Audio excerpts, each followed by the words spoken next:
Chers membres d'Église et chers amis, bonjour. L'auteur de l'Épître aux Hébreux emploie une expression au verset 14 du chapitre 3 de sa lettre. Vous êtes devenus compagnons du Christ. Il est possible de traduire aussi « vous avez part au Christ ». Dans ce chapitre 3, l'auteur a déjà utilisé l'expression « avoir part » au tout début de son chapitre. Il définit la communauté des croyants comme ceux qui ont part à un appel céleste, c'est-à-dire qui ont répondu oui à l'appel de Dieu. Pour l'auteur d'Hébreux, répondre présent à Dieu, c'est entrer dans une relation de proximité, d'intimité avec le Christ. Ceux qui ont répondu à l'appel céleste prennent part au Christ. Nous allons retrouver la même idée au chapitre 6, le même lien entre notre réponse à l'appel de Dieu et l'intimité qui en résulte. Au verset 4 du chapitre 6, l'auteur parle de ceux qui ont été une fois éclairés, qui ont goûté le don céleste et ont eu part à l'Esprit Saint. Qui ont goûté le don céleste.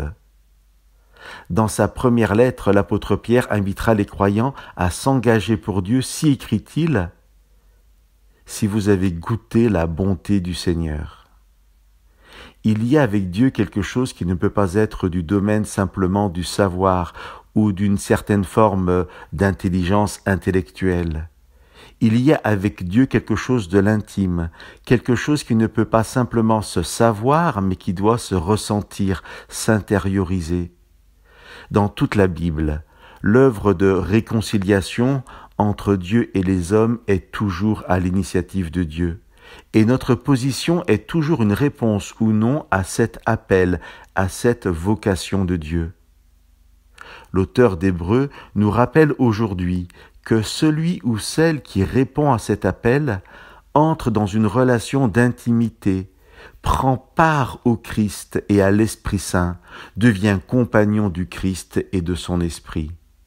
Chers amis, je vous laisse comme en écho à Hébreux cette belle déclaration de Paul que nous trouvons à la fin du chapitre 3 de sa seconde lettre aux Corinthiens. Le Seigneur, c'est l'Esprit, et là où est l'Esprit du Seigneur, là est la liberté. Nous sommes transformés pour être semblables au Seigneur et nous passons d'une gloire à une gloire plus grande encore. Telle est l'œuvre du Seigneur qui est l'Esprit. Que Dieu vous bénisse.